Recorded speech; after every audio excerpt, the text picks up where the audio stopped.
Let's go. Sorry. Of course, everything has to happen right at 4 today. All right, let's do this. Thanks everybody for coming. I hope everybody enjoyed a very focused reading that wasn't too wild and crazy. Let me see here now. So I'm not going to begin with any preparatory remarks. I recommend we just jump into the text, and with the goal of trying to understand what a material cause is, and how he understands material cause, so that we can get at the nature of the critique, because the critique will tell us something about what he thinks is a more adequate understanding of a foundation, or the being as being, what being is properly, and that the way in which matter doesn't quite fit the bill. Okay, so before we launch, is there any initial questions or concerns or remarks you want to make, just more generally before we dive in? I wrote down something, just some notes. And I don't know if this is the appropriate time, but it's a generalization. I just wanted to sum up where I'm at right now and what I've kind of learned.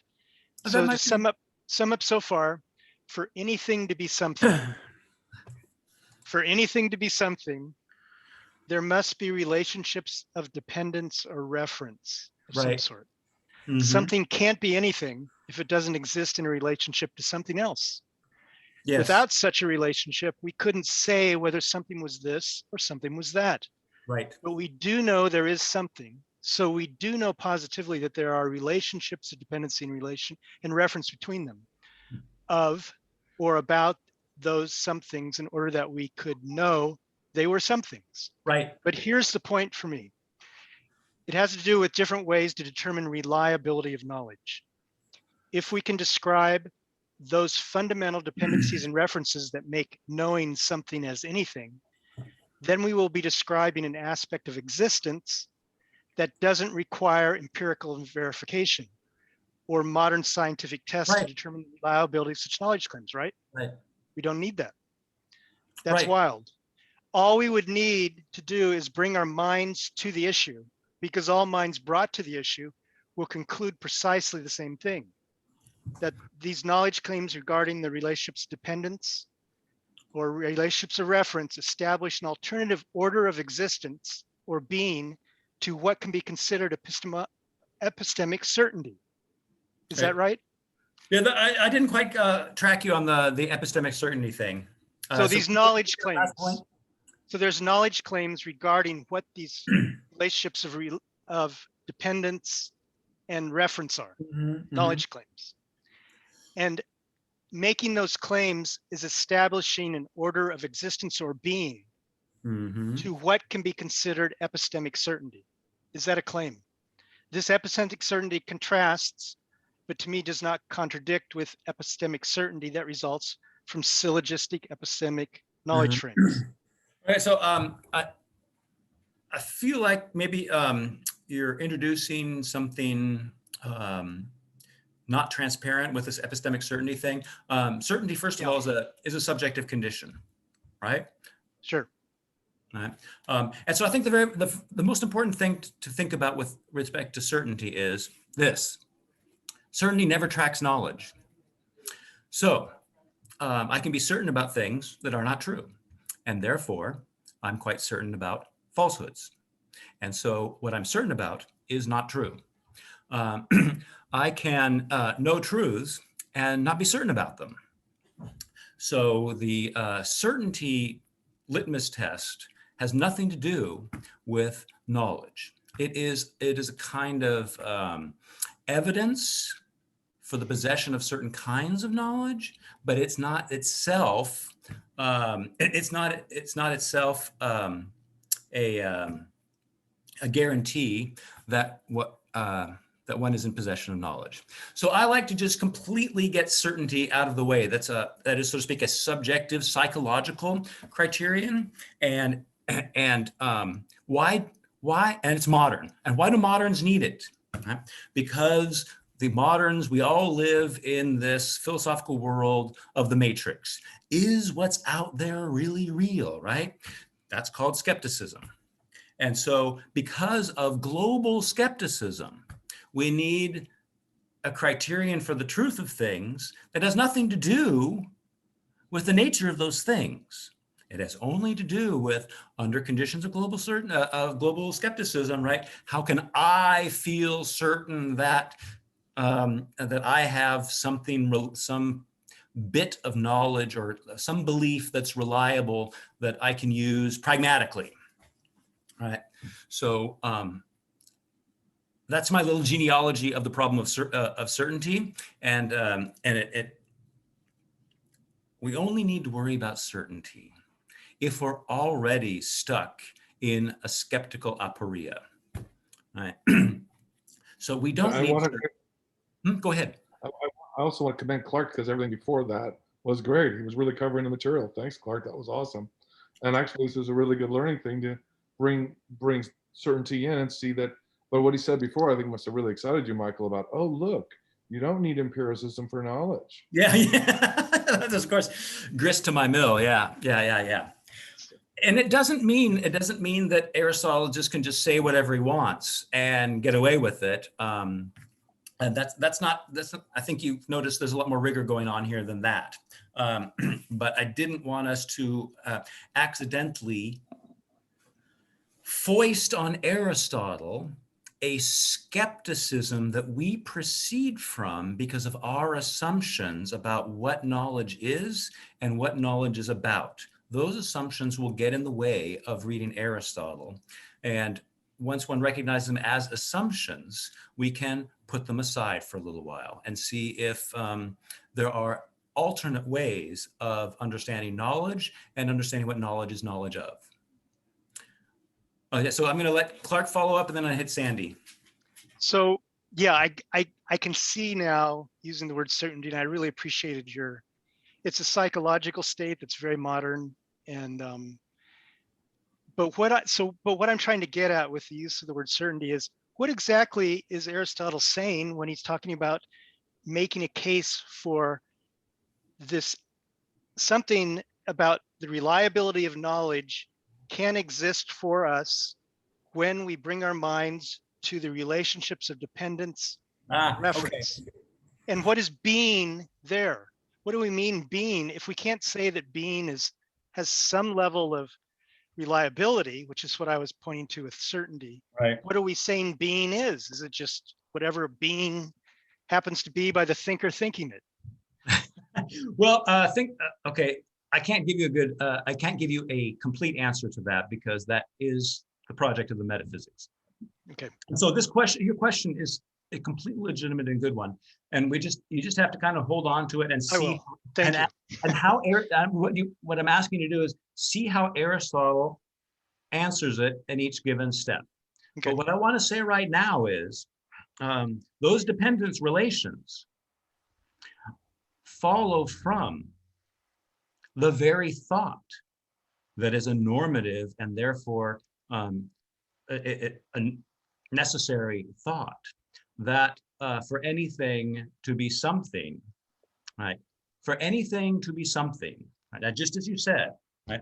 It must be caught up in very specific dependence relations, not any dependence relations, but very specific ones that are then indicated in the substance X and its universal particular quadrivium, the fourfold thing there. So all you're doing now is spelling out your knowledge, our knowledge of what it is to be something as such. And so you are spelling out and making specific knowledge you already have, that you haven't made specific, you have never had the occasion to make specific, to bring out, to spell out to yourself. And the metaphysics is so to speak the opportunity, the occasion to do precisely that, to get at the level of thinking such that everything that you think is merely, or I don't want to say merely, but is precisely already knowledge, because it's just working out your knowledge of what it is to be something. And in that sense, you already know being because you know what it is to be something. And so we're going to stay inside. We're going to stay inside this web of knowledge, and we're not going to go out and we're not going to go outside of it because that's a fantasy that there is an outside of it, that we can then be outside of knowledge and then question these knowledge, right? What are we standing on to question?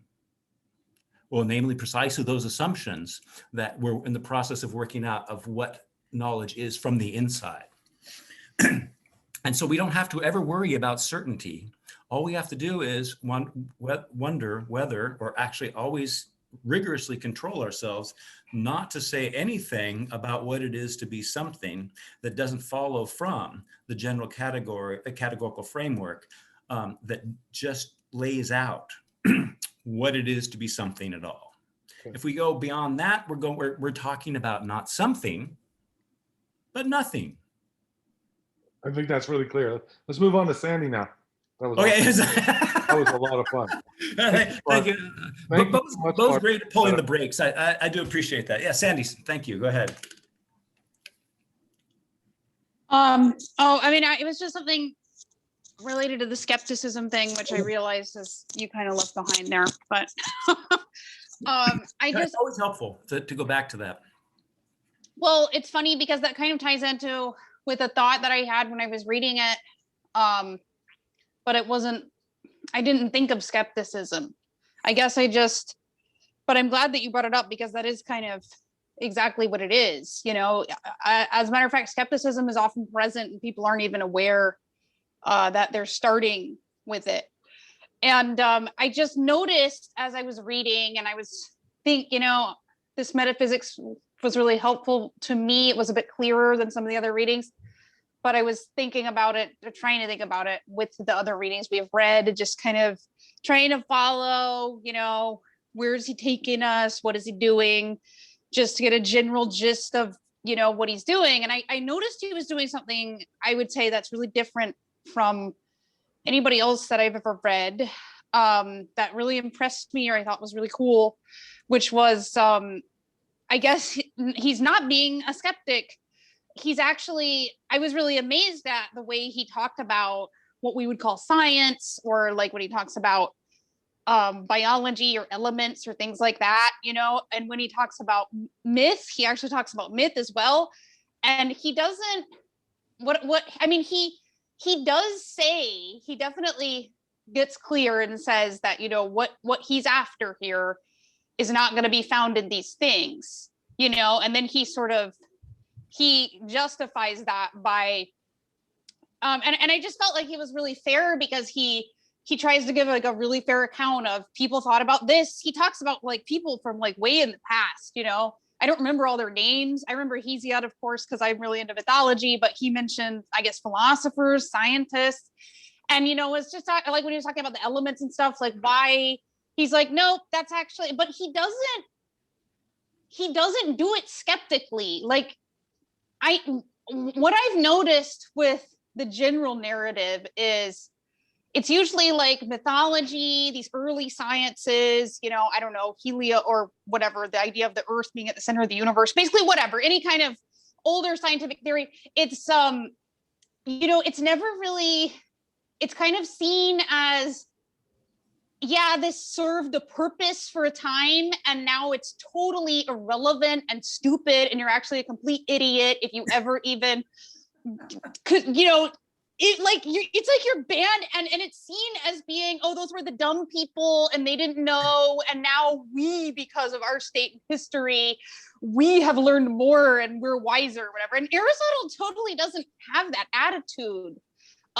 He kind of has a very, like, I can see how, even though he's not going to be pursuing what we would call the empirical sciences, I totally see how he's the father of science and the way that he writes about, which is really cool because it's funny how skepticism and science go hand in hand, but for someone like Aristotle, it doesn't. For him, it's just, it's not that it doesn't belong to the truth. It's just in this, he's categorizing everything. It reminds me of like the unity that the medievals had and how they didn't see all of these different disciplines as being in conflict with one another, or see them as being, oh, that was the stupid people, the superstitious freaks who used to believe that, and now we have the enlightened version. He totally doesn't approach it that way. And I guess that is skepticism in a way, or that comes along with the territory. And I was really amazed by, I kind of saw how the university in the Middle Ages came out of this. Like I saw, this harmony that he kind of sees even in the different ways we can know, but of course I do get this vibe that, he's really on this, that he wants to get to that one that you were describing. He wants to get to that most perfect kind of being or knowledge, but he's not pissing all over the others. Right. And I thought that was really amazing. I mean, very different from our modern. So that's just what I wanted to say.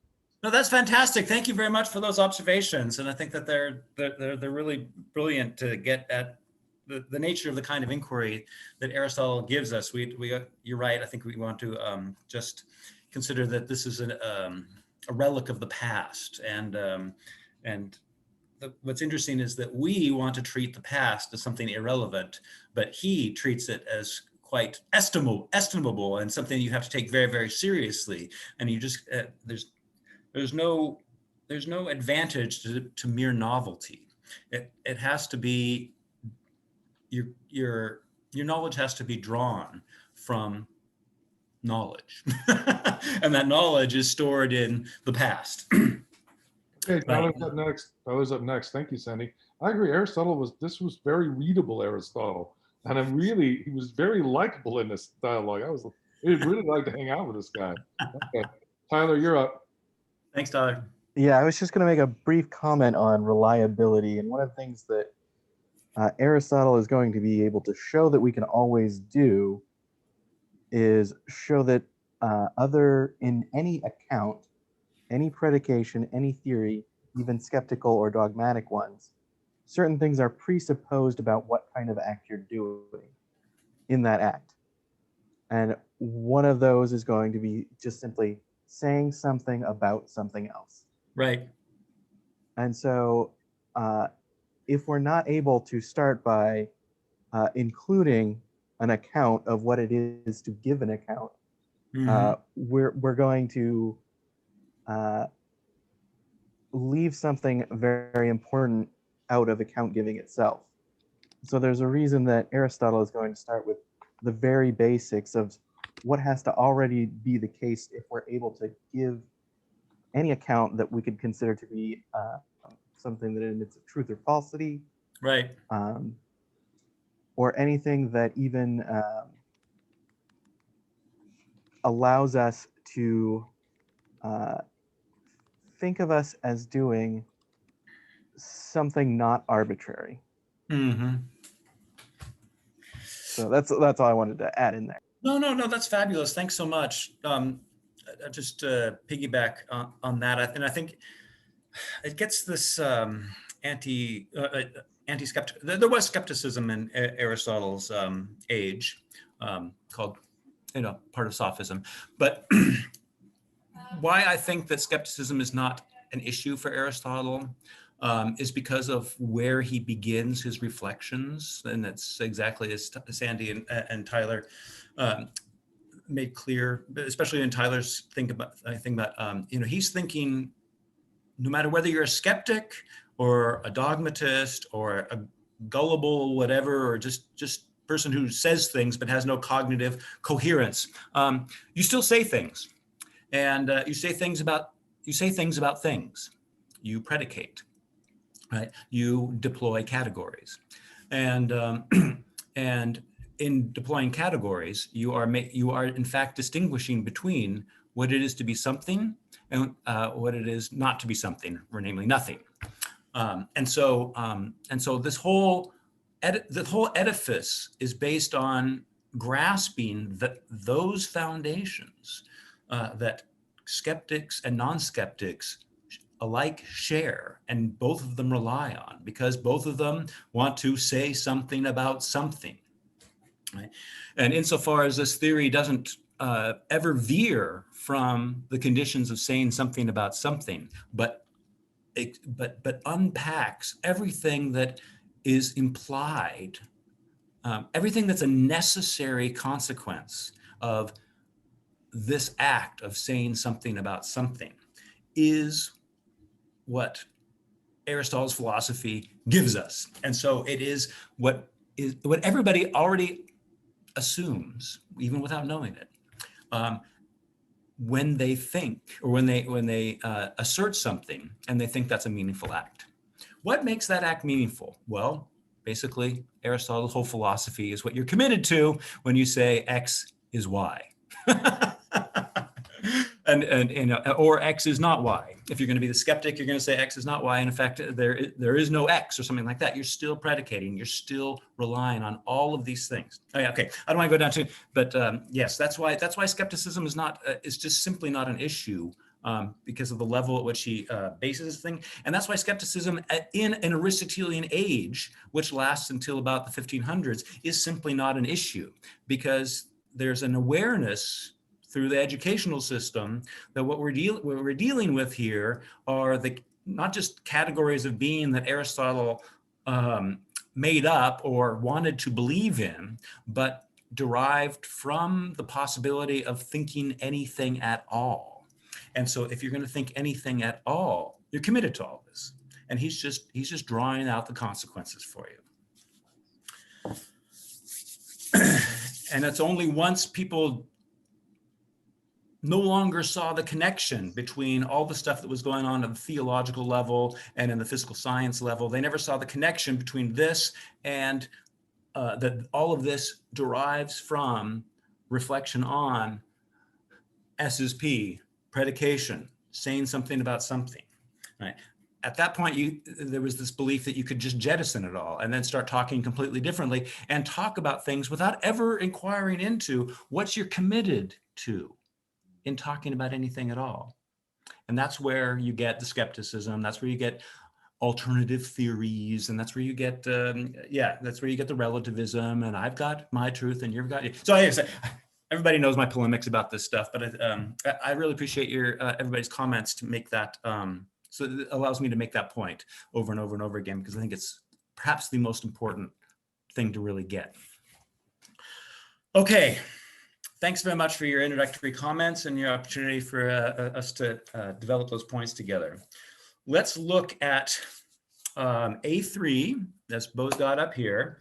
And what I'd like to do is start in the third paragraph and just get at, and what we're going to do is we're going to gather together the terms, the concepts that he uses to talk about this cause, so that we can pause and reflect a little bit about, what is the nature of this thing, right? This thing cause that Aristotle attributes to his predecessors. Let's just flesh that out after we read it. So I love it when other people read, so I can take a break from talking. So if somebody could, of those who first philosophized, if we can read that nice and slowly, and then we'll unpack it, from the beginning to the end. I will read this. I really like this translation, and I didn't read this one, so I'm gonna enjoy this. Okay. I just I really do. This is the CDC read, right? Yes. Yeah, I think I think he's the best translator of ancient Greek. So this is gonna be great. Okay, those, I'm gonna try to go slow, even though that's not my style. Thank you. Of those who first philosophized, then most thought that the starting points of all things were of the material kind, eidos only. For from that which all beings come, and from which as a first thing they come to be. Sandy, can you start that one over? You skipped a word. Oh, I'm sorry. I'm on the iPad, so okay. For that from which all beings come, and from which as a first thing they come to be, and into which they pass away in the end, the substance that persists throughout as an underlying subject while its attributes change, this, they say, is the element, and this is the starting point of beings. And because of this, they think that nothing either comes to be or is destroyed, since a nature of this sort is always preserved. Just as we do not say either that Socrates unconditionally comes to be when he comes to be noble or musical, or that he is destroyed when he loses these states, because the underlying subject, Socrates himself, persists, so too they do not say that anything does so in the other cases. For there must be some nature, whether one or more than one, from which the other things come to be while it is preserved. Awesome. Thank you. All right. So I wanted to start with this paragraph because it tells us what a fundamental cause. What are the criteria according to which a fundamental or first cause is to be thought of? And so what we have here are the criteria for thinking of something as a cause. And then we're going to get to the more specific question. If this is what a cause is, right? To what extent is matter a cause like this? So we're not describing matter yet. What we're describing, what we're being given here is a framework for thinking about cause. And Aristotle saying that when his predecessors were talking about water and fire, they were attributing certain abilities, certain capacities, certain properties of fire and water, in order that fire and water can play a certain role in thinking about being. Okay, so let's take it from the top and see what he gives us, and then see what we can make of it. I'm going to open up the floor and just see if you can start, if people can just pick things out that they think tell us what matter is supposed to be doing in this theory.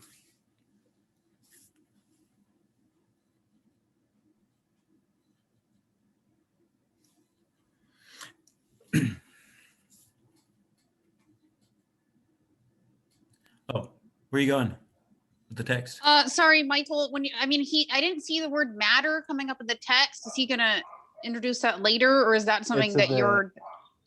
It says it says material kind at the oh, material. Okay, material kind. So that's matter, basically. Right. Okay. Okay. So he's given us starting points, and his predecessors thought that the starting points were the material kind only. Okay, so now he's going to give us a description of what it is to be a starting point, because our four causes are the ultimate starting points.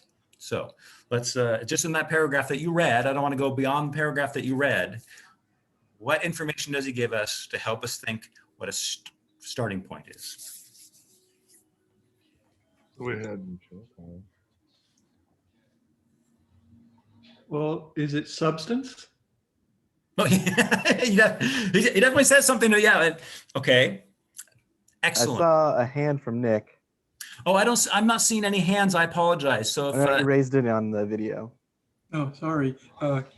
Maybe not. I'm maybe not playing by the rules. Are we supposed to use the? Don't worry about it. Or yeah. Don't worry about it. Just to the thing that stands out underscored is the idea of something that persists, Yes. something that is not changeable, not destroyed, or even created, but something that persists. And that is why looking at substance or matter seemed to be the first thing, the most important thing, as far as cause, because it had that, amazing characteristic of persistence. Yes, I think that's one of the absolute salient points, and that's the point that Tim was bringing out too. That that there's this substance, this is something underlying, right? And what we need to figure out first of all is what is it underlying? Does he give us any information about that? Or can we understand from this passage or say something about if there's something underlying, that means there's something on top of it. What's on top? Well, he does say that it can't be destroyed or created or destroyed. So whatever it is that, I guess it's Nick already said that with persisting, I suppose. It's the same thing, but. No, I don't think it's immediately obvious that it's the same thing, right? What persists neither comes to be nor destroyed, right? So do you want to amplify that at all, Peter? Just gonna let the train go by, but yeah. Okay. but so there, if in order for something, in order for us to identify something, and it's kind of ironic that we were talking about this in the first analogy last night in Kant too. So there's a beautiful, slightly different take on it all there. But and if you want to say something is going to change, there has to be. We want to say that there has to be something that was the same in order to preserve that identity in some sense that allowed for there to be some alteration or change in this underlying thing, but we can never really quite point to it. But that thing wasn't created or destroyed in the change. It was just modified in some way. So I think that's, maybe that's me too much Kant coming in from last night. I'm not sure. Okay. No, that feels very consonant with what's going on here. No, I appreciate that. Tyler, you want to follow up on that? Yeah, I was just going to point out one thing to note here is that by saying there are things at all, we've already decided that they're of one kind of some sort. Yeah. And so why are there both things that are one kind, but also many of them? And so we had to account for that somehow. And it seems that some of these starting points are going to say, well, the reason they're all of one kind and yet different is that there's a building block, and the building block can be in many shapes. And so, but then we have a bunch of disagreements about what that building block is or is not. Right. Oh, okay. Yeah. Mike, follow up on that, please. Or do your own thing. All right. Yeah, so I think Aristotle is trying to distinguish between things. And I think I'm thinking back to the accidentals and whatnot. So with this example with Socrates, I guess there are accidentals like, what is it, that he's wise or that he's flushed or something like that, that can come to be, but which is still not, I guess, his matter. I'm going to bring up my own speak, but his core matter. I'm sorry. Okay. But and I think he's also distinguishing what, like there are different causes for both. I guess the fundamental substance, but then also for the whiteness or the flushness. I guess there are causes for that too that are of a different kind. One thing that I do have a question for, in that paragraph on the third last line, so persists, so too they do not say that anything does so in the other cases. What does he mean by the other cases? Are those the other causes, the three other causes other than the material? Or let me see. I'm not sure. Just we do not say that Socrates unconditionally comes to be when he comes to be noble and musical, or that he's destroyed when he loses these states because the underlying subject persists. So too they do not say that anything does so in the other cases. Right. So in other cases of things coming to be or perishing, they do not say that the underlying subject comes to be or perishes, but rather the underlying subject remains the same, and all these changes are attributes of this underlying subject that come and go. Yeah, the accidents perish, exactly. Yeah, okay, cool, thanks. Tim and then Sandy. Well, I was just, that sort of touched on what I was going to say, but he says, this doesn't seem to be Aristotle's philosophy. He's saying what those who first philosophized said. Right. And so that's what I was wondering, the material kind, he's almost like he's saying there are these people that have this theory about matter, and he hasn't really committed to it yet. So is he really talking about, are we talking about matter persisting? I mean, it seems like they were, but I don't necessarily think that right here in this paragraph we're getting Aristotle's view. Right. It seems like it's a setup. Okay, so what I'd like to say is that he's pointing out in this very sentence, of those who first philosophized, most thought that the starting points of all things. That is what they're talking about, the starting points of all things, right? And then he says, is of a material kind.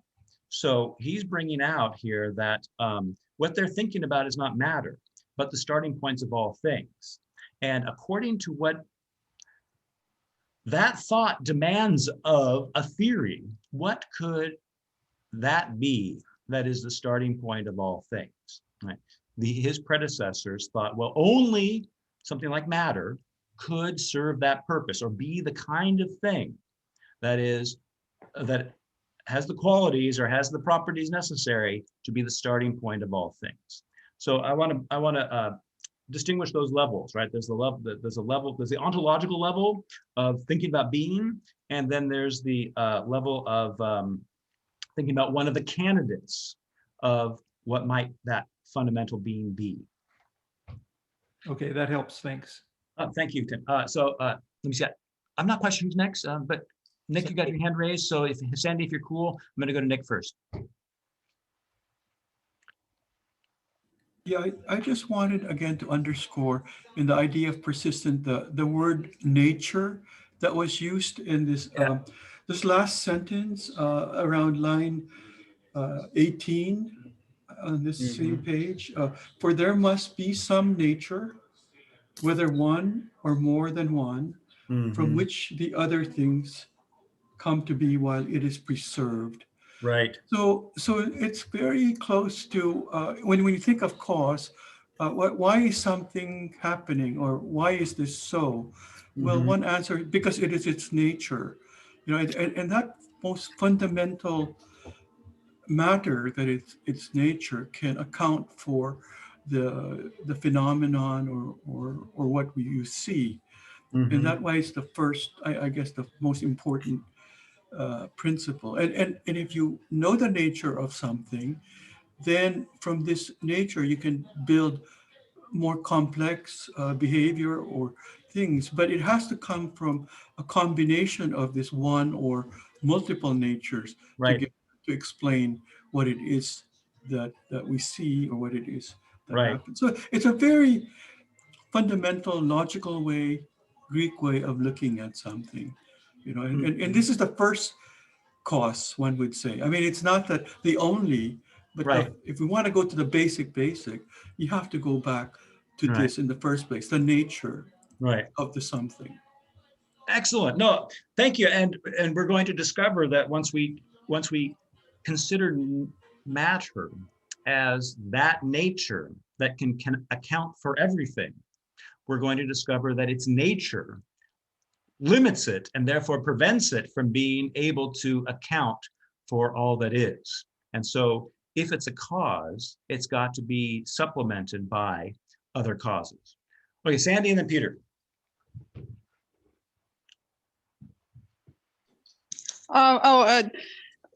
Kind of like what Tim said, I do, I know I was praising Aristotle a few seconds ago, but I am gonna say that he does annoy me sometimes. And one of the things that makes it hard is because he is so thorough. Sometimes you get confused, and then you have to be like, oh, wait a minute, this isn't his idea. He's on the way. And let me just say that this is really different from me personally, how I approach things. So I definitely have a hard time sometimes following, or if I follow, I'm following in the wrong way because I'm suddenly assuming this is his idea. It's a very individualistic kind of thinking, I guess, that, comes from my culture, my time or whatever. That's just a habit.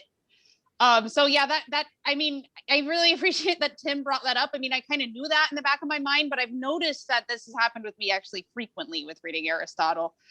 And the other thing is like sometimes, and you know, again, I guess like we have to remember, okay, he's coming after Socrates and after Plato, so he'll just throw words out there that I'm like, whoa, like that's kind of a loaded idea that you just dropped on us, like noble, and how he's saying that basically comes and goes. I mean, that's already its own argument right there. I mean, so I'm just kind of like, okay, you know, because there's certainly people who think that nobility is something that is more fundamental than what he is saying, right? And so it's kind of like, I mean, I appreciate that. I'm like, okay, so Aristotle's obviously somebody who doesn't think that. He sees, you know, and it's a little difficult sometimes. I mean, I kind of wish, I mean, it's like, okay, musical, fine. Like, I guess because music, I guess, would be what, a techne or whatever. It would be one of those kind of things that we learn and can possibly unlearn, or it's a habit and you can get out of it. And so, yeah, I mean, nobody's really going to argue that one, but you know, nobility or being noble, that's kind of, but I mean, I don't disagree with them. Let me just say that. But I mean, it's definitely, you know, it's like, I feel like he jumps around sometimes and takes these leaps that really, I'm just like, whoa, okay. That's right. No, that's so true. Like I said before, you know, you feel like you're walking around totally familiar, almost banal terrain, and then you like take the next sentence, exactly. the next half sentence, and you fall into this precipice that you might never ever come out of. Right? It's like, how did we get here? Yeah, no. So, you know, but I want to just point out that this is very similar to Platonic dialogues. You know, but neither Plato nor Aristotle are the kinds of philosophers. Well, for whatever reason, they don't come out at the beginning with their point. And I think it's because your mind isn't ready for that point. And so they're quintessentially non-dogmatic philosophers insofar as they cover a lot of terrain and show dead ends and show promising leads and kind of develop it organically before they will. And you have to kind of go through all of that in order to even comprehend the answers. It's very, very interesting that, you know, 322 through 323, that you have the skeptics and the Epicureans beginning in Athens, right, as Socrates, or sorry, as Aristotle dies.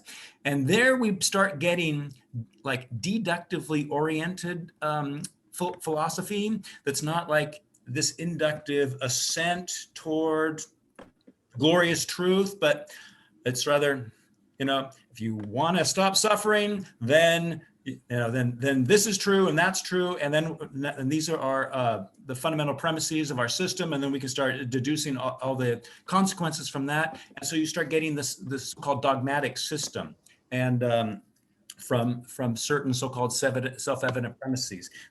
Aristotle and Plato completely eschew that kind of dogmatic presentation. So yeah, so it's very, very unique form of exhibition of a thought that Plato and Aristotle both employ. Peter, thanks for your patience.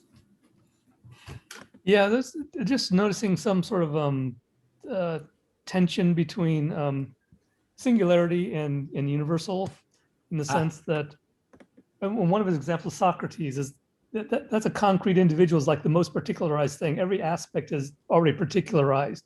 But if you're going to attribute something of everything, it has to be in some sense on the opposite end, the least determinate of things. Mm-hmm. And then furthermore, if you're going to attribute four things: earth, air, fire, water, you've already made at least a modest determination, because fire is presumably different than water. Right. So there's already a determination there. So you're starting down that path towards particularity. But he's sort of asking the starting point. I mean, he sort of, I don't know, plays his hand or something.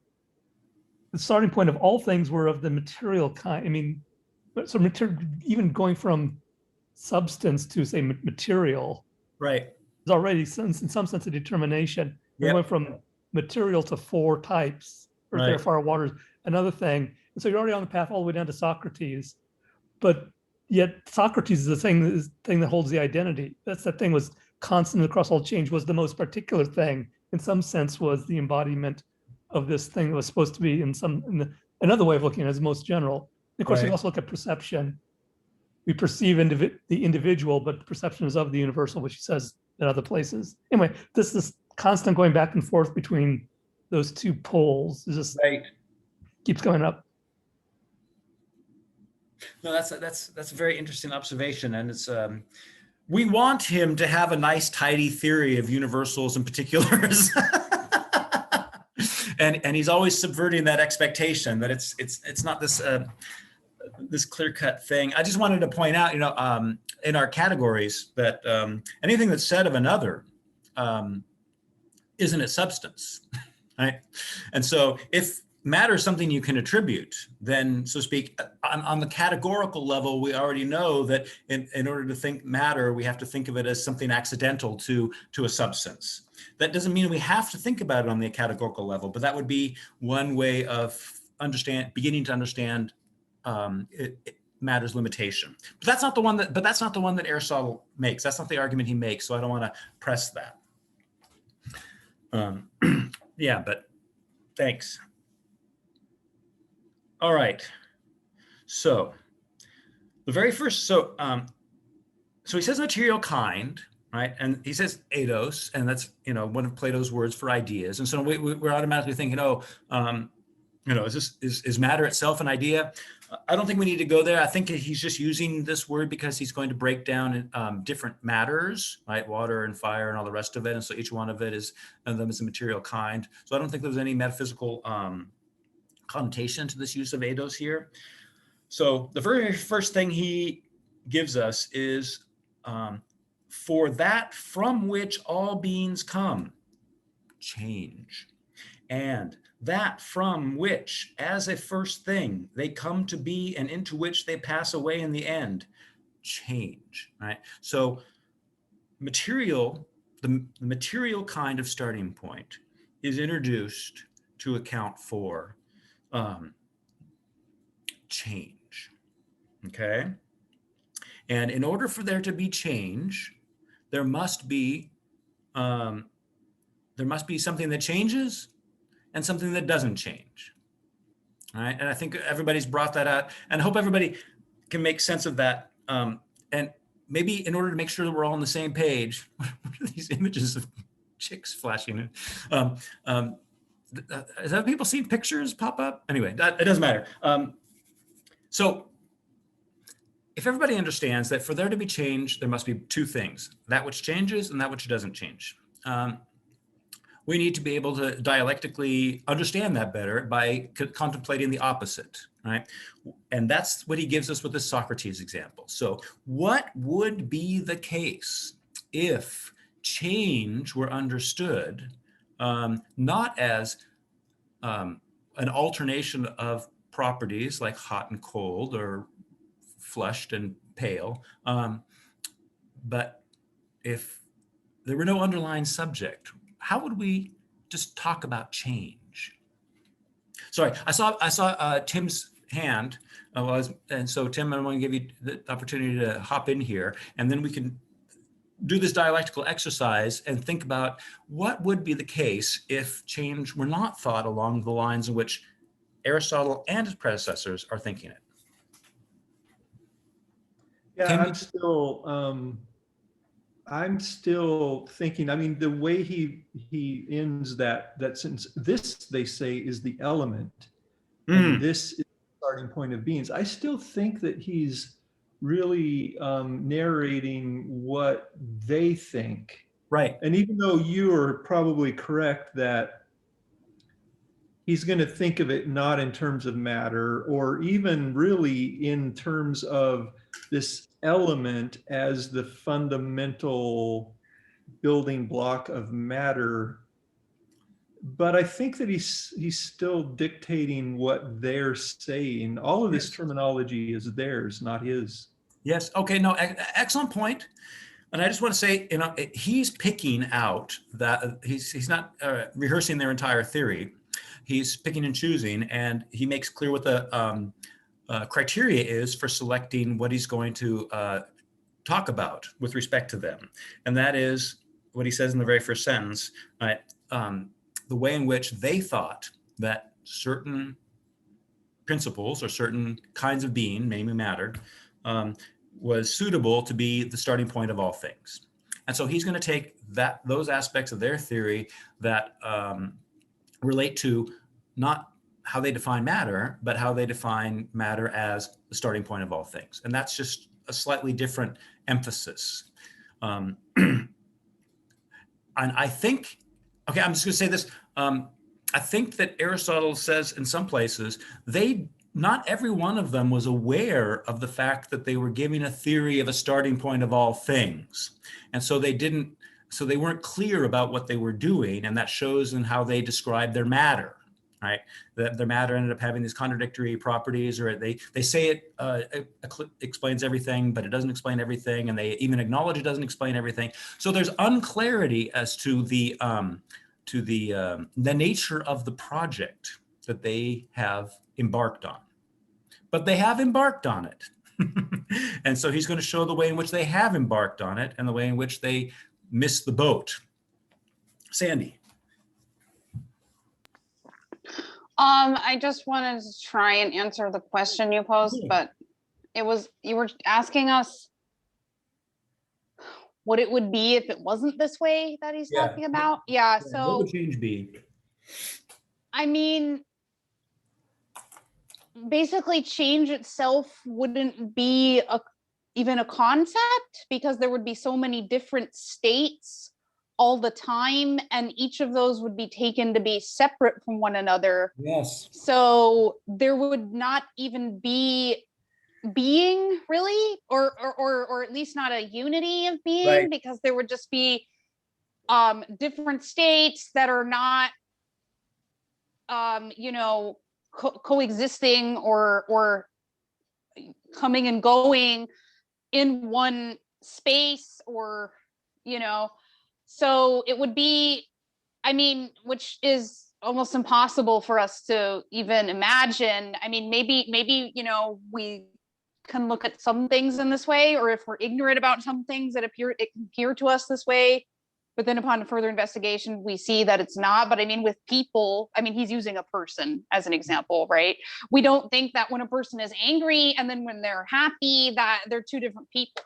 Right. I mean, if that was the case, that would be like Dr. Jekyll, Mr. Hyde, crazy, like severe psychological disorder, and you wouldn't want to be around that person. You would probably consider them dangerous for society. So I think that's how I would answer that, at least. Yeah. And I mean, I guess because, and I guess Aristotle's kind of making an argument here that even in the material, we see this unity of being already. It's not just an idea, as it were, because otherwise we wouldn't have this idea of change, right? Yeah. Nice. Mm-hmm. No, I think that was excellent. Does anybody want to follow up on that, or embellish it, or take it in a different direction, or challenge it, or explicate the exact same idea that I think Sandy's totally right about with the Socrates example, and just kind of play it out?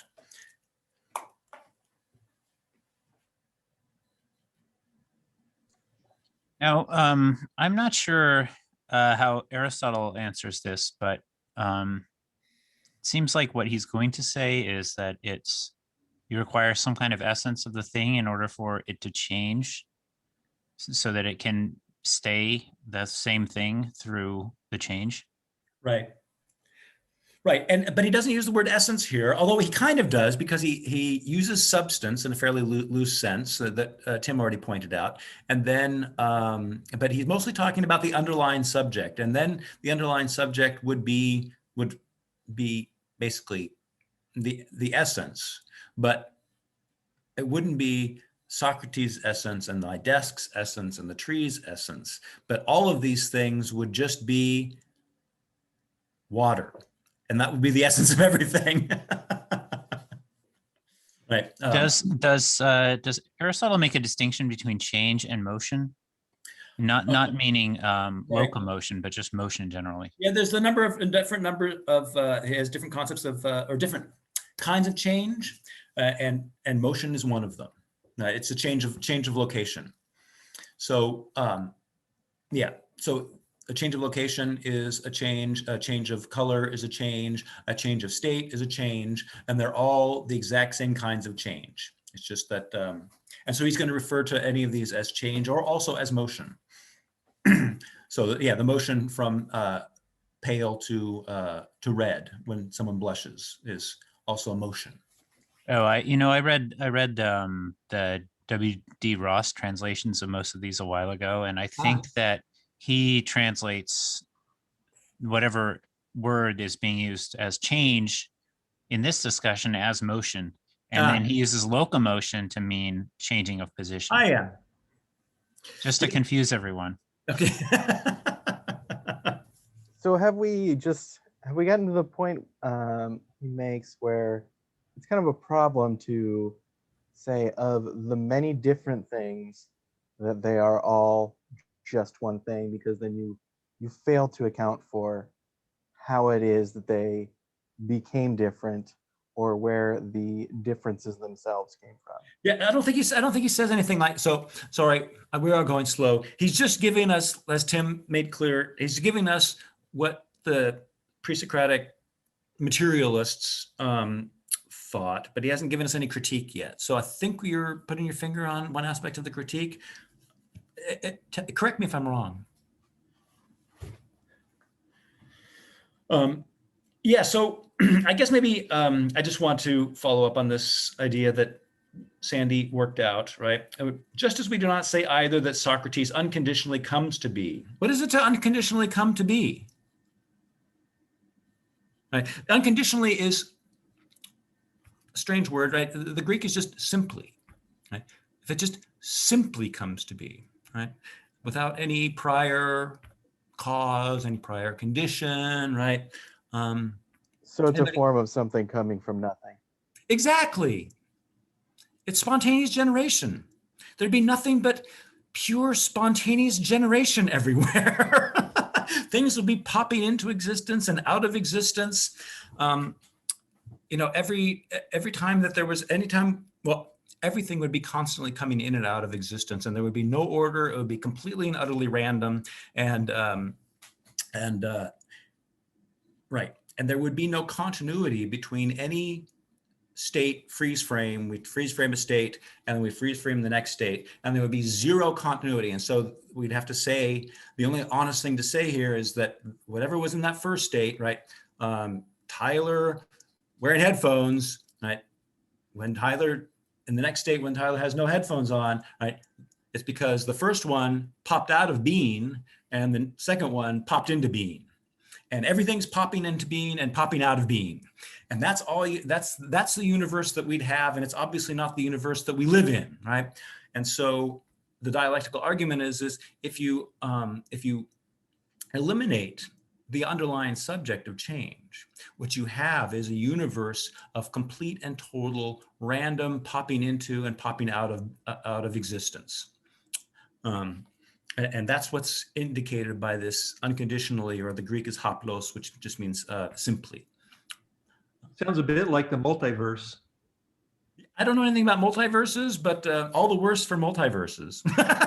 The multiverse, at least one of the theories, is that everything that happens, it breaks off into another universe. So each movement is a break off into another universe, and then all the other possibilities are happening in that universe, that kind of thing. Right. Yeah, then you need the space in which all of these universes are in somehow, and their relation to each other. So then you just get to a bigger universe. That's right. Sandy's got her hand up. Go ahead, Sandy. Thanks, Bo. Oh, I just wanted to add real quick that that was kind of related to what I said about him not bashing science, that he actually puts the material, I mean, he's showing that he and the materialists are, sort of coming from the same place or drawing the same conclusion. Because I mean, it's like you said, otherwise it would be a completely chaotic world where everything would be existing in that moment and we had no idea how it related to the thing that preceded it or came after. And it would just be basically, we wouldn't even be able to see or think about anything because it would all be, we would be completely overwhelmed and wouldn't even be able to form words to describe anything because everything would be constantly new. So that's just like, okay, I'm just praising him here, you know, saying like, see, you know, empirical people don't have to freak out. Like you actually have a heritage here with Aristotle, and he's, you know, not, you know, like philosophy is not woo woo, you know, making it up, you know, stuff like some people think. You actually see that it has a common ground in these very beginnings of just trying to understand anything, you know, in its most basic. So yeah, that's just what I wanted to say. And I just going to follow up on that. You know, Descartes actually takes this possibility into account, and then he reminds us that in order for all these states to be comprehended as popping into existence and popping out of existence, there still needs to be an underlying subject, namely the one who is perceiving or experiencing things popping into and out of existence. So whether the underlying subject is in the object, or whether the underlying subject is in the person or the consciousness, consciousness, still there's always, even to have the world popping into and out of existence, there has to be a consciousness that's comparing, says this was there first and this one there's that, and that comparison can only take place if that underlying consciousness is itself not changing. And so you're always going to have something not changing, whether you go on the objective side or the subjective side, but no matter which direction you go, you'll never get to the Heraclitean everything flows. In order for that to be true, something must not flow. Go ahead, Nick. Yeah, so your description of things popping in and out kind of suggested to me more of a closer to a Buddhist type of thinking. And I'm not an expert in it. I mean, I've read a little bit the idea of no self, the non-self or no self, or is it? I'm not sure. I think the word is it anatta. I don't remember the Pali word for it, but I think it is anatta. Anatta, and the concept is everything is change. There is nothing is persisting. There is no abiding self behind everything, and everything starts. Anything that is created dissolves, and in other words, it's contrary to, it's kind of mystical and anti the idea that you need something to persist in order to have change is totally negated in that view of no self. It's all an illusion, in other words. Okay. So Aristotle's point was, if you go there, you can't make sense of change, but matter is introduced as a way of understanding change, right? And change is, of course, the topic of the physics. And what we're doing now is metaphysics. And so the physics is going to presuppose, or is going to need some underlying subject that remains the same while its attributes change. And we metaphysicians are now asking about what the nature of that underlying thing must be in order to serve the purpose that any physics that is a science of change will require. So here we see the distinction between the physics and the metaphysics popping up in the kind of questions we're asking. All right, so is anybody willing to not summarize our whole discussion because it was much too vast, but the salient characteristics that Aristotle picks out as being those tasks that a material cause must fulfill in order to be a starting point of everything. So basically just kind of rehearse the main points of this paragraph before we move on. I can do that. Oh, beautiful, thanks. So the main idea is that there has to be something that is changing and something that is underlying. And so the idea is that, well, what if we have the material cause as the underlying to support the change? Exactly. Okay. And so the underlying is going to be, it's going to be persistent. it itself is not going to change. If it can't change, it can never come to be, and it can never perish. So it's eternal. Yeah. Okay. And it is always one. It always remains itself in any one of its manifestations. Right. So water appears as air, but it's still water. Water appears as something solid, but it's still water. So I'm obviously pointing this out because I want to always keep people's minds focused on unity. Right. So this is the one, the unitary foundation, the unitary ground of the world. And the world is nothing other than all the different states that play over the surface of this one unitary, persistent, unchanging, timeless being. And the first candidate for such a glorious thing is water. so let's go there. You know, it sounds really silly, but if we replaced water with energy, we'd basically have what we think in modern physics. Yeah. And yes, this is it. And I've already said this, but the fundamental, the ground concept of everything in Aristotle is going to be energeia, and that's where we get the word energy.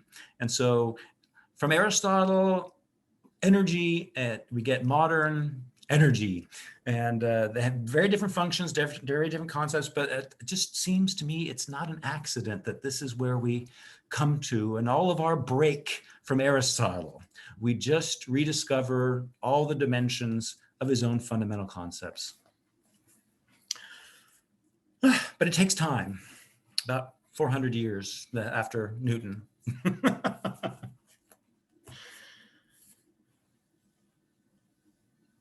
Okay, let's read a little bit more about what he says about the material cause. We're already at 5:30, so 2 hours is obviously much too short of a seminar. And then maybe we can get into a little bit of the critique, and then we can figure out what we're going to do for next week. So,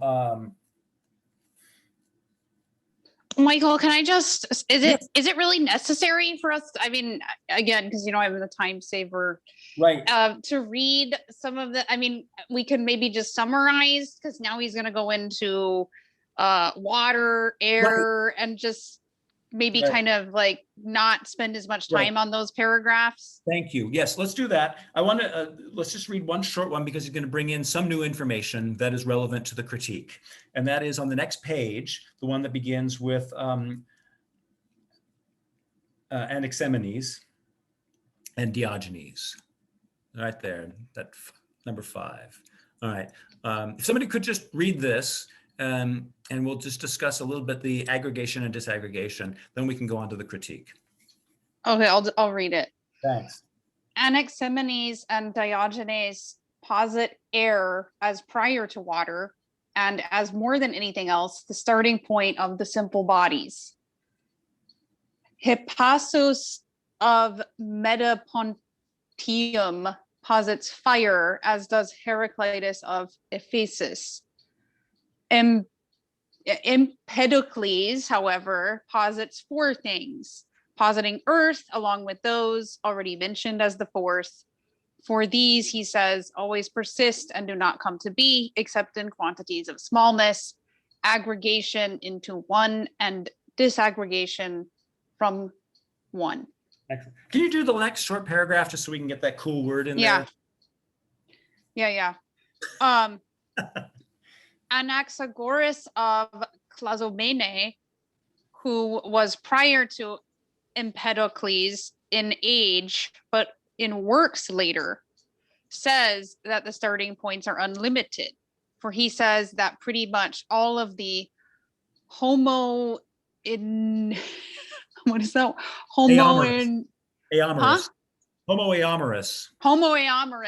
things like water and fire come to be and are destroyed in this way, namely through aggregation and disaggregation alone. Otherwise, they neither come to be nor are destroyed, but persist and are eternal. Okay, thank you very much. So I guess what I just want to do is have a brief, just hear your thoughts briefly on why you think he's bringing up, coming together and aggregation and disaggregation, and then what you think the point is of these homeomerous things, and let's just brush that and then head to the critique. Anybody have any thoughts about either one of those? About why they and how they add to the account thus far? I think I mentioned earlier the building block kind of account. Right. You know, that's actually good if you bring that up again, because we never had a chance to really talk about what an element is in the previous paragraph. So if you brush that, that's good. Yeah, so things, we can say that things are different because they're in different shapes, and the shapes themselves are made up of something that can be aggregated into shapes. Mm-hmm. And then they can also be disaggregated and lose their shape. Right. Okay, good. Right, and the point is that different, you're using the word shapes, but what we're really talking about are determinate things. So one aggregation of water will get you a river, another one will get you iron under the earth, another aggregation, a different shape will get you a boat, and a different shape of water, or whatever the element is, will get you actually anything. And anything is composed out of this one thing, namely the matter, right? Right. So we have kind of this problem of how does the aggregation of this one thing result in all of these different qualities among things. That's right. And that gets to the homeomerous things, right? And the way to think about this, and that what was so striking to the Greeks is, if I take a chair and cut it in two or divide it, I no longer have a chair. And I don't have two chairs. I don't have a chair at all. So division destroys its nature. But if I have some water and divide it, I have two instances of water. So water in the division doesn't lose its nature. And if I have 10 cups of water and put them together into a tub, water doesn't lose its nature in being aggregated or in being disaggregated. So these fundamental elements are very interesting to these people precisely because they are a whole, they're something, they're water, but their parts are water too. And so they are made up of themselves. And I saw Peter said space, and that's exactly how Kant conceives space. Yes, so that's Kant. So these things can be divided up and then combined without ever losing their nature. And so therefore, it seems like we can at least conceive the possibility that everything's fundamentally made out of these things that don't lose their nature when they're divided up and made very small, and they don't lose their nature when they're combined together and made very big. And that gives these four elements the plausibility to be able to account for all things.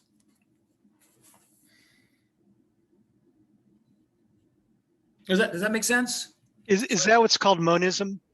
I don't. Monism has lots of different meanings. So, but I think that would probably, yeah. I mean, anytime your principle is just one, I think that all things are this one thing, all things are water. That would definitely be a monism.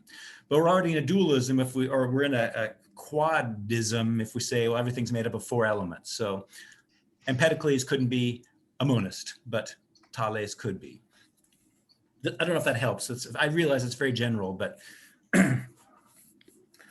Oh, can I just add something? Please. That was really helpful. I didn't totally understand what that was when I first read it, but it makes a lot of sense as you put it out, and leads to a lot of interesting, places you can go in thinking about that. But I also see already there's kind of a problem here because there seems to be some kind of a dispute about, people have identified these elements or whatever, these things that, don't respond to aggregation or disaggregation, like you said, but it's not very clear which one of these things is primary or if it's all of them. And so maybe this is why Aristotle is going to move away from this idea, because it's possible maybe you can't even say it might lead into some kind of chicken and egg sort of situation where we can't really know or break it down further than that. Right. So I can kind of already start to see maybe what some of the criticisms will be or some of the issues with this kind of Nice. yeah. Yeah, no, that's exactly where he's going to go. So I can't think of anything else urgent to say about these paragraphs. So if everybody's ready to move on to the critique, we'll move to A8 and see how he goes about critiquing. I wonder, Yeah, please, Nick. Eric, I just wonder about Anaxagoras of Clazemone, about the idea of having, as the basic stuff, infinite numbers, Right. unlimited numbers of parts, that so that he can subdivide everything up to an infinite number and reconstitute. I mean, the idea that things are made up of infinite things Right. is radical, I think, and Completely, yeah. so Yeah, no, that's crazy. I'm really glad you brought that up because I didn't actually think about that until you pointed it out. The next chapter, Little Alpha, is actually Aristotle's argument of why there can't be an unlimited number of starting points. So he doesn't touch that in this particular book, but it's in Little Alpha that he addresses that. Okay. Let's see what kind of progress we can make. So we're on page or A8. Thank you, Bo. You've already got it all handled. All right. So Aristotle's going to make some pretty clear, simple to grasp criticisms about the incompleteness of this kind of account. And he's going to make some kind of mysterious remarks too. So we'll dig into those a little bit and see what we can come up with about what it means. And there are a couple really short arguments that I found very exciting. And so hopefully we get to them today. If not today, we'll get to them next week.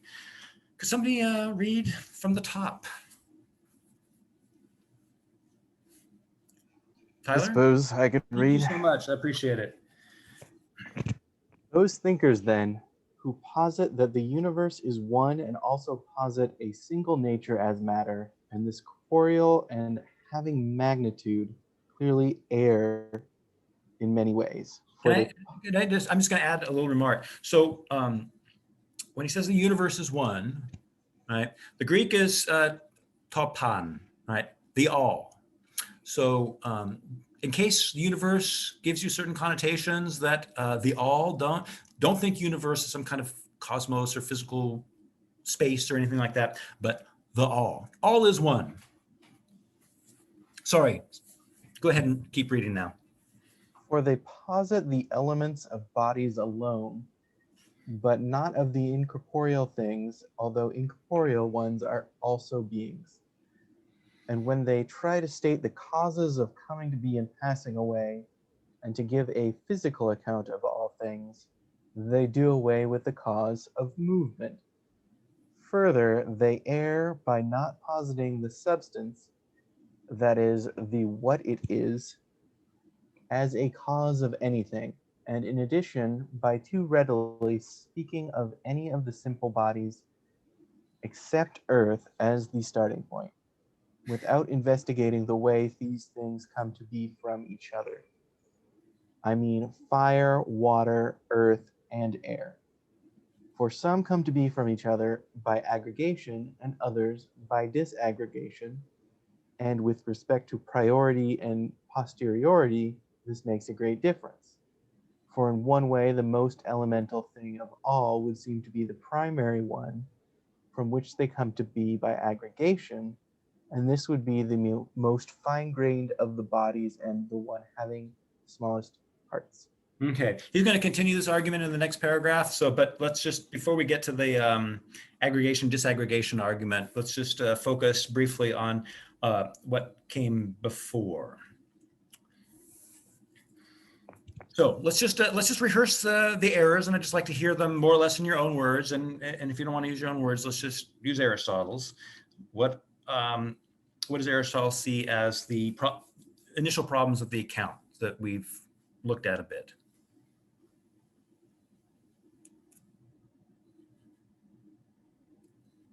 Well, they don't account for immaterial things is one.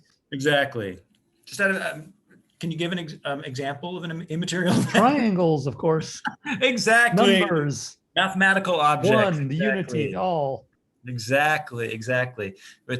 One might conceive clouds to be of water, but it's really hard to think of points and lines and triangles to be made out of water. So yeah. I think one of the most kind of amusing errors is the one that they don't posit the substance as a cause of anything, and he says, in making it even more amusing, the what it is. So what something is has no relation to causation somehow. Right. Now remember, when we read substance, we have to think ousia, right? And that's kind of beingness, right? That leaves out or beinghood, as some people translate that, but always think being when you see substance, all right? So yeah, what do you think he means by that? Or give an example of that, because that's one of the harder things to understand in this critique. And so it's good to dig in just a bit. So Tyler, I mean, since you pointed out, if you can think of, if you want to follow up, please do. Otherwise, the floor is open. Okay, I'm assuming you were just saying, you cut out for a second, so I missed something. Oh yeah. I just want to talk about this example a little bit, and you caught the comedy, and so maybe you can give us a song and dance that shows in what sense is this even a critique? What kind of critique is this? Okay, yes. So he's going to point out that they also come to be from each other. Uh-huh. And so the what something is, in this case, has to do with their relations to each other. And so by not positing the substance, they're also ignoring the relations of things to each other, but they're also ignoring what makes something not something else, which is a relation. Right. Yeah, I'm a little bit uncomfortable with introducing relation here, although you might be right. It's not the way he talks about it. So is it possible to make your point without relation? just I think it is. Be very antiseptic about it. I apologize, but I want to be clean.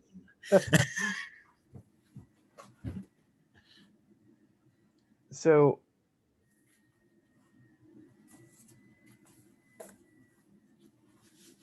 if we're thinking back to the earlier parts of the book, the substance, right, accounts for how it is that something changes and yet persists as the same. And so the what it is right here is what accounts for how something changes over time and remains the same. And so this also goes back to movement, how it is that movement is possible would be that one way that something has to move, actually a condition for movement is going to be that it is something which can persist in one time or one moment and in the next. Right. Okay. Go ahead, Peter. Follow up on that, please. I think Tyler's making it a little too complicated. I Go agree. back to the very first point. It says, I agree, but I think he's right. But we need to lighten it up a bit first. there's a simpler. I mean, yeah. The first sentence of the whole paragraph is, those thinkers then who posit that the universe is one and who also posit a single nature as matter, blah, blah, blah. So those are the people we're talking about and criticizing. Right. They're the ones making this mistake about not positing substance or the what it is as a cause of anything. Right. For there's only one thing, then it doesn't distinguish between. Saying everything is one thing says nothing. Yeah. So do you want to give an example of that? I can only give one example of it. Do. the one, right? I mean, well, Oh, no, okay. no, okay. So no, because it's the positive universe is one, not that Right. there's one starting point, but the universe is one. Right. Parmenides, right? Yes. That you Oh, can't okay. say anything about the one beyond the one. Yeah. And so there is no starting, there's nothing to say about it in some sense. Mm-hmm. Right. So if we just take Socrates as an example of substance, right?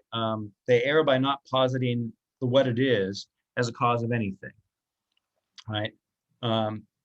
So what we're trying to do is kind of understand as easy as possible what that means, right?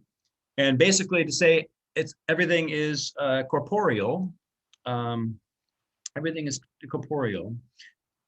I think his basic point is that doesn't account at all for the specific nature of all the things that are supposedly corporeal, because they're not all corporeal in the same way, and they're not all corporeal in just by adding more water or adding more air doesn't get you Socrates blushing is over against Socrates paling. So there needs to be, so the point is there needs to be more to the account of thing than this, and this is classic critique of reduction. Reduction eliminates any possibility of accounting for the specific natures of the things you're reducing. Go ahead, Mike.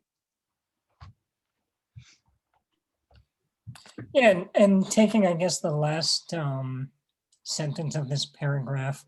So I guess the starting point would be that which is the most disaggregated, and then whatever's posterior is what we aggregate and put together into Socrates or whatever.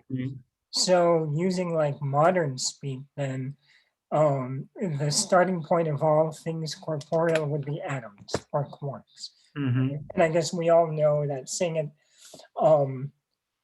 positing that would be silly, I guess. Right. So yeah. Okay, thanks. Yeah. Agreed. Yeah. Tyler. Oh, Tyler and then Garth. Was that Garth's voice I heard? Yeah. Yeah. Okay, Tyler and then Garth. So one of the things we can notice here is that these bad accounts are destroying the conditions under which the account giving would be possible, because no distinction could be made. So this is just a place to think back to how it is that we can even give accounts or predicate again. Nice. And so the accounts that make giving an account possible have demonstrated themselves as bad accounts. Yes. Yes. No, I think that's powerful, and that comes up all the time, actually, in contemporary discourse against reductionist theories. There's no such thing as a reductionist theory that, in accounting for all things, is able at the same time to account for its accounting of all things. It doesn't include itself in its range of things that its theory explains. And by keeping itself outside of that range, it leaves something unexplained, and in fact something that completely violates the nature of what it says everything is. Tim. I think I was supposed to go. Oh, I apologize. Yeah, you're right. Garth and then Tim. Forgot about me. I didn't see your hand. Sorry. Yeah. Yeah, I didn't raise my hand. I thought we were like no, it's true. informal, not raising hands, kind of just a bunch of friends. Some people don't. I'm just doing my best to figure it out. Yeah, but you're absolutely right. You're next. Go ahead. Yeah, I think like if we think about whether I'm still talking about point 3 here, not pausing the substance. Oh, okay. We want like an explanation, and without talking about the not just the matter of the thing, but how that matter is arranged, how that matter is in relation to what is around it, and all of the things that can't be accounted for by a purely material account. Right. And you don't have substance yet. You don't have any explanation at all. You want your explanation to be something more immediate to the event that you're explaining, to whatever you're explaining, right? Like if I were to say, oh, I got a cold because I'm alive, right? That doesn't explain anything. I caught COVID-19 because Right. I'm a human being. That doesn't explain very much, but he's saying you're explaining even less, right? Because it's like saying I got COVID-19 because matter exists, Right. because everything is water. It's not really anything at all. You're not really saying anything. Yeah. I mean, I think it's not clear to what extent these metaphysical theories about the nature of that which is always the same in anything, whether they also thought that that fundamental account could be actually used in more specific accounts, like how to treat illnesses and how to build bridges and all the rest of it. I think that they're clear that this wasn't replacing medicine or building bridges, but as a better theory of doing these things. But yeah, so I just wanted to make that remark as a counterbalance a little bit what you're saying. But yes, yeah, I guess the point is that at the metaphysical level, it is exactly as vacuous as you made it out to be in more specific accounts about COVID. So your point totally holds. I just don't think they tried to apply this theory to all the different domains of specific practices. Tim? Or, yeah. This is somewhat, I guess, applicational, but when Mike was talking, it would be absurd to say that something like quants accounts for everything. It really is, this is a critique of, or maybe not a critique, but it's also a problem for any even modern science, right? Because you can't account for any difference if you get back to the basic cause. If you get down to a single cause, you can't account for what it causes apart from itself. It has to originate from the first cause, right? Which then how do you get a difference from that single soul solitary thing? Yes, that can't be anything but itself. So it really is a fundamental problem. Exactly right, and that's why the thinkers are going to add on efficient causes or causes of motion, right, as something extra to try to get that matter that's just inertly what it is, to get it to start moving, so that we can get to 17th century physics. It was always called the science of matter and motion. All right, we needed both for an account. Garth, I see your hand. Oh, I forgot what I was going to say. I'll just lower it. Okay. Okay. Okay, let's do the aggregation disaggregation thing, and then we're going to run out of time. So how did you understand the aggregation disaggregation argument? And it's incomplete here, and maybe we should read the next paragraph, but that's going to take all our time. So let's just get as far as we can in this paragraph, and then if we have time, we'll read a little bit more to finish the argument. It's very subtle and very, very powerful, I think, if I understand it right. So any thoughts?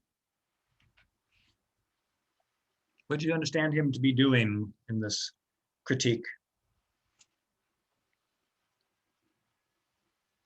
You mean in the one we haven't read, the one that starts, "This is why"? No, just the latter part of this paragraph begins his account of aggregation and disaggregation, or which, I don't know if we have a better word, like coming together and falling apart, or synthesis or analysis, actually, since you've got me on Kant tonight. So one of his points is that the aggregation in some sense has to be prior to the disaggregation. And so we've left out order in some sense. So it has to be according to Aristotle or according to the people he's criticizing?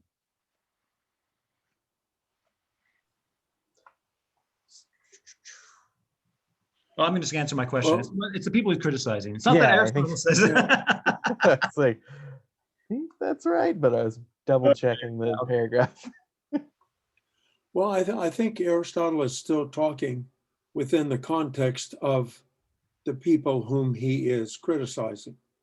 Yes. And he's saying that if you're going to accept their elements as being starting points, Right. then you really would have to take the one that had the tiniest of all parts, because they would be the ones that could aggregate and disaggregate the most and come up with the most variety and make the most explanation of all. Right. So that's what you'd really have to be the very primary one that would be underlying all four that have been named here. Well, he's making it even an additional point. He says fire, water, earth, and air. Some come to be from each other by aggregation and others by disaggregation. All right. So, okay. So I'm taking this as Aristotle's claim. All right. So I guess we could play that out. That water is disaggregated when it becomes air, but is aggregated when it becomes ice. Go ahead, Peter. Well, yeah, I was going to point out that you would also, if you were going to prioritize the small and say that everything comes out of aggregation, and then disaggregation somehow getting back to the roots, that already prioritizes aggregate or the small over the large. And there doesn't seem to be necessarily a why is there a preferred direction to aggregation versus disaggregation? We can You'd have also to, anyway. Yes. we can also consider the whole and the parts, right? This is a whole parts dilemma. Yeah. Yeah. I'm not going to try to explain that right now, though. So, but if you want to, Nope. I'm just going to leave that alone for now. All right. Okay. Cool. Yes. So, in our material account. Oh, sorry. Before I go on, I'm going to hear from Sandy here, and then from Charles. Sandy, please. Oh, I just wanted to say real quick, this is kind of what I said earlier about it becomes like a chicken and egg thing where you can't really draw a conclusion about like aggregation and disaggregation. And so it just sort of turns into a dead end, at least in regards to this question that's being posed. Right. So no, I think that's very, very good. And I'm just going to put that in my own words that totally agrees with you that that whatever element one posits as first presupposes an understanding of how processes work, right? And so now our understanding of process is more fundamental than our understanding than our account of the things that go through processes. And so the priority of fire or the priority of air or the priority of water all depends on something that's completely external to them or to their nature, namely the process of one becoming the other. And so he's saying that even in the account of matter, they're smuggling in things that don't belong to matter in order to make their case that fire's first or water's first. Charlie, you're up. Well, I kind of said what I was going to say a minute ago. Oh, I just saw your hand up again. I thought that you. Oh, I said no. I tried to put it down. I don't know. Oh, okay. Okay, then I'm not sure how you do that. Oh, you did it. I did. Just like magic. Sandy, go ahead. Just to follow what you just said, so he's actually saying that they're fudging their own data here to try and make. I mean, is that what you're saying? Try and make this work. That they're okay. Because I was about to say, maybe he's being more sneaky than I thought. No. I think that he thinks that they're completely honest, right? But so the way I would want to put this is that Aristotle thinks their approach through.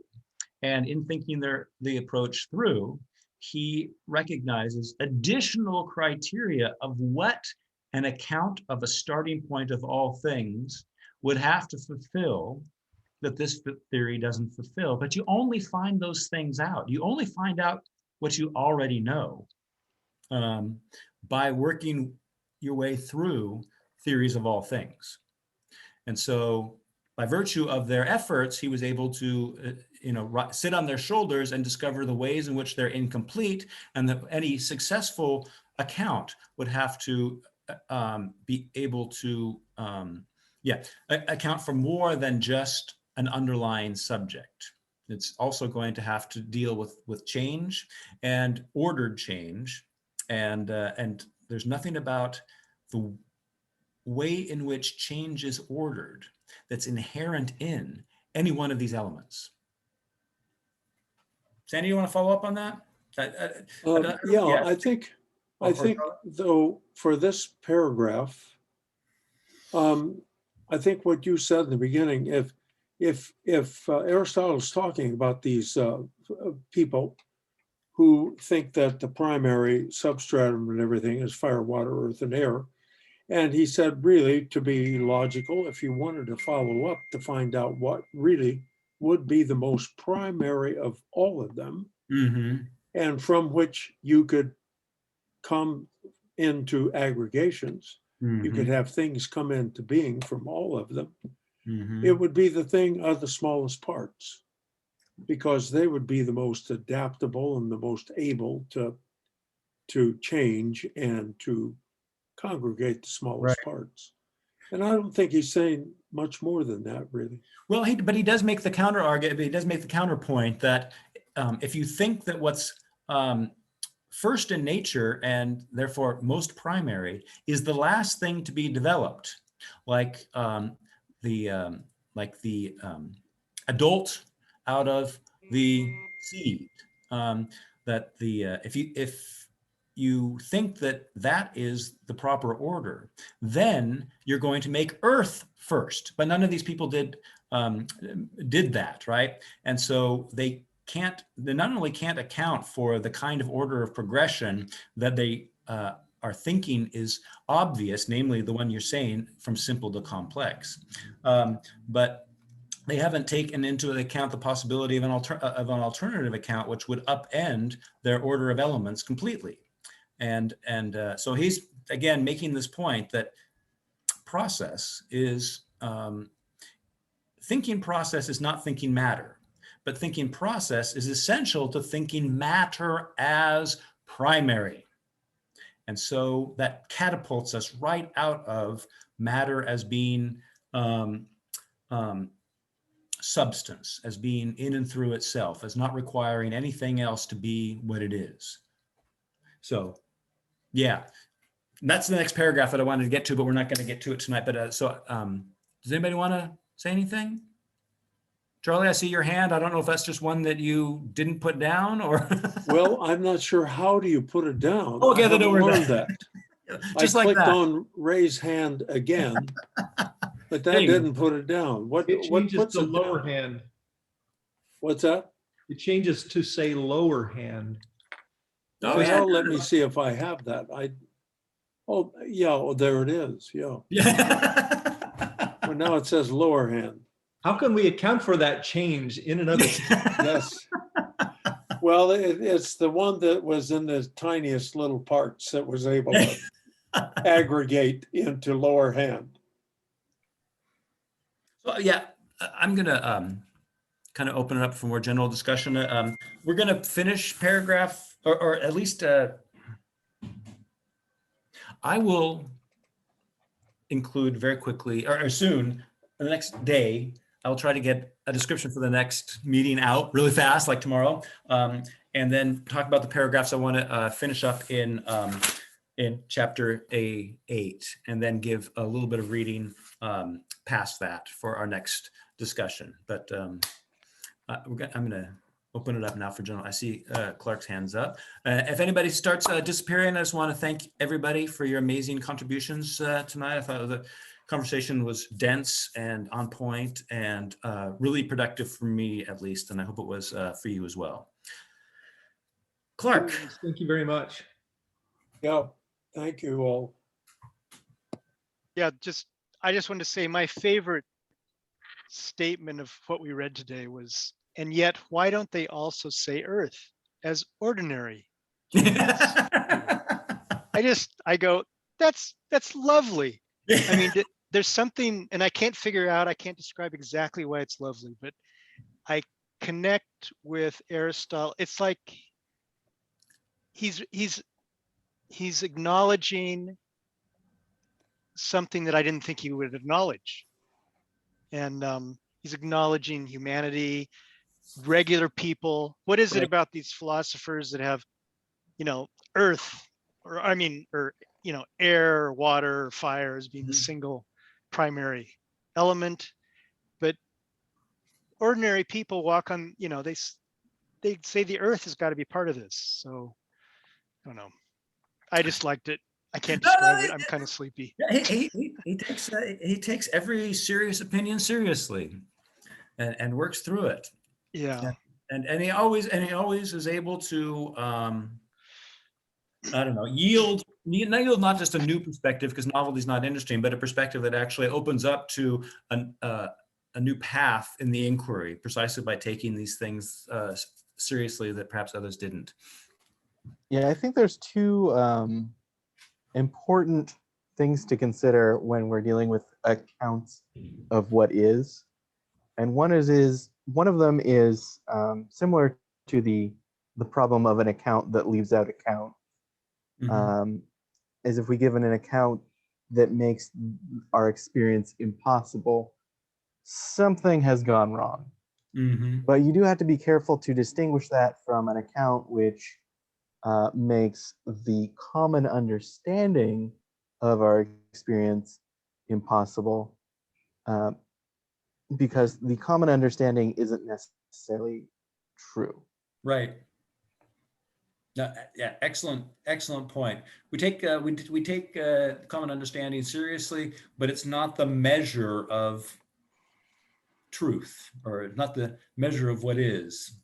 Sandy. Oh, I just wanted to say, in response to that idea that you put forward before, that he's kind of going over things that we already know or understand, and sort of explaining to us, how we, that is, or it's really cool to actually experience that as you're reading this. Like, as we were talking about this, I was looking outside, and I have a geranium that I got out today to put in the sun, and it has new green shoots on it, and it's like it is amazing. It's like, when I look at that, I recognize that even though it has this change, it's still the same plant.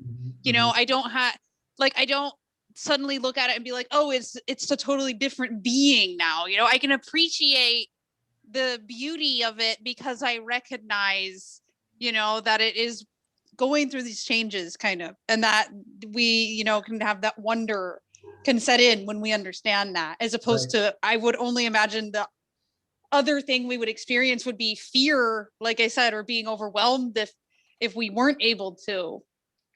And I think these are all things that maybe we learned like as babies, or like prior to our memory, because babies are always crying and freaking out and overwhelmed at the world, and I actually when I had my own daughter, it made me more sympathetic to babies crying, because I thought, wow, that just must be so hard, like to not realize, to think that everything is part of you, and then realize, oh my God, everything is not part of me, and I'm floundering alone, and what is this, and oh my God, there's this, and like, do I, what I mean? Like, I feel like we all went through that at like a really really early stage in development, and then we kind of just take it for granted, and then you get those people who are really I don't know, I call the, those people who are obsessed with the word evidence, and think everything is evident, and think you're just a total idiot, if you don't. And it's like, actually, but you didn't start out like that, know. And it's just cool to realize, it makes you appreciate, I guess, all the intellect, all the things I mean, it makes me feel gratitude, actually, which is something I have a really hard time with. So Like that's just really cool. I like that about Aristotle. I mean, I guess some people would think, again, they would just think like, well, is this worth our time, or aren't we just stating the obvious, or you know what I mean? But it's actually really fulfilling to go at this pace and to kind of go back and trace your steps back and then go forward as you go back, and sort of at the way he's doing it. So that's just, again, something to say nice about That's it. beautiful. I have two important responses. Excellent. One is that the later plant was probably a plant. And it's an extremely dumb joke I had to make. But the other one is there are many ways of giving accounts that abstract away from history. And a lot of what people will do is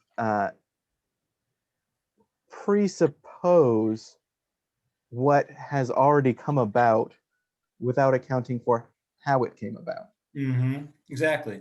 And there's a humorous example of this I found from a political economist, I think, recently, where he said libertarians, and he's talking about highly individualist libertarians, are childless people who've forgotten that they were children. And I thought that was great, because if you really think that, like, I built this company all by myself, or those kinds of delusions that people have, that the individual as it is now is the whole story somehow, Right. stem from that kind of misunderstanding of account giving.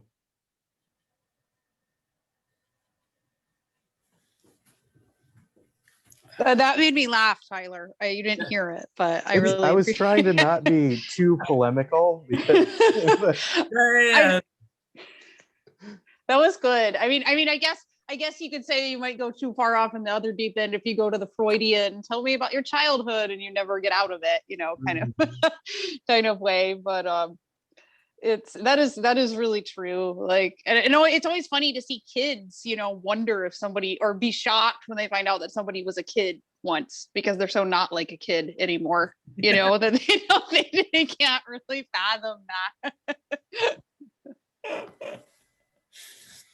Well, just imagine if I had said that you would feel this gratitude and this serenity in immersing yourself in Aristotle and starting to comprehend what metaphysics is. And remember your first encounters with Aristotle. I mean, they're just painful, but that not, reading a philosopher doesn't always get you to this place of, as you're saying, gratitude and insight and serenity.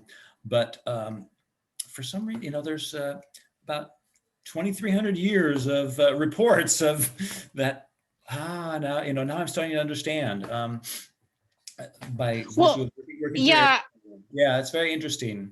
It reminds me of when I first read Bergson. I kept thinking about Bergson when we were talking about the changes. I mean, this is all his vocabulary and everything, right? This is in the immediate essay on the immediate data of consciousness. And, it also gets very confusing at one point, and it's a little hard to follow, but it is a really amazing kind of feeling that you get after because he kind of also brings you to that point where you can see the unity, for example, of the plant and all its states, and like appreciate, like, as opposed to just seeing like what's in front of your face at that moment. That's kind of what duration is all about for him.